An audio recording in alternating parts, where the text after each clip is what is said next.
The way to get rid of tension is to do just the opposite of all the things that cause it.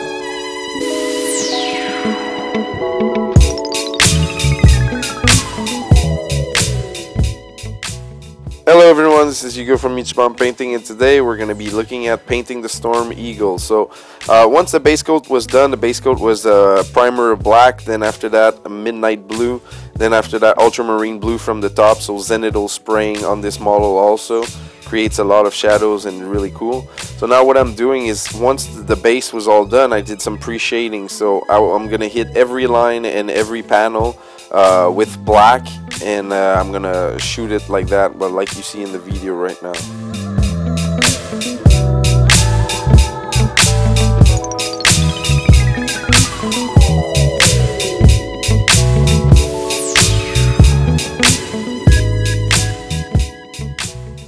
Don't worry if you when you're doing pre-shading, if you mess up a little bit, or if you're not too precise with your lines and everything, it doesn't really matter. It's not something that's really important, since that once you're done doing the pre-shading, after the pre-shading you're gonna go in and you're gonna go back with your you know, your main color on top of it, so it won't really matter.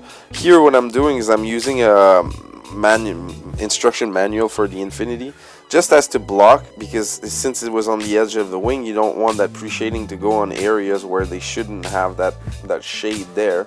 So just be careful with that.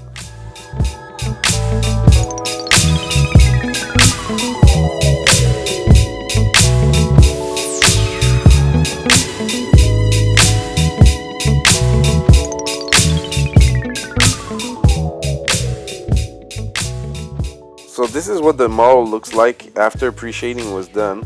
So as you can see, every panel was hit and painted on with an outline of black.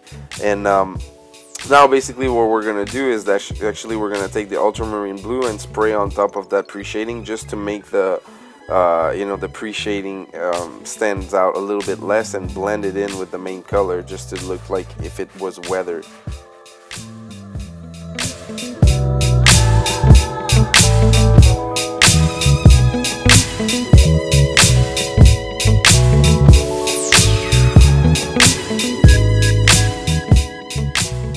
This technique is really up to you. If you you know, if you don't want to have too much black going through from your pre-shading, you just have to spray more of the main color on top of the model. And if you want it to stand out a lot, man, you just spray a little thin coat on top of it just to make it blend. It's really up to you.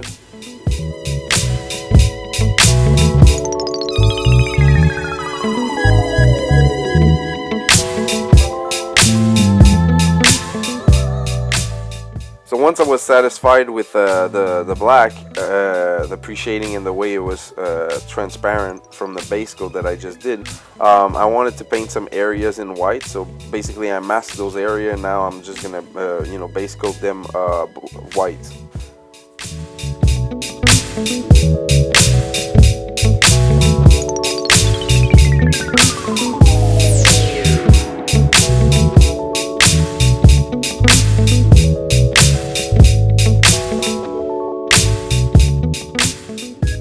So once everything is base coated, I want to go in and do the same technique of pre-shading. So I'm going to hit all the edges using black, and then after that we're just going to spray it again on top with more white, just to make that black you know, pop through.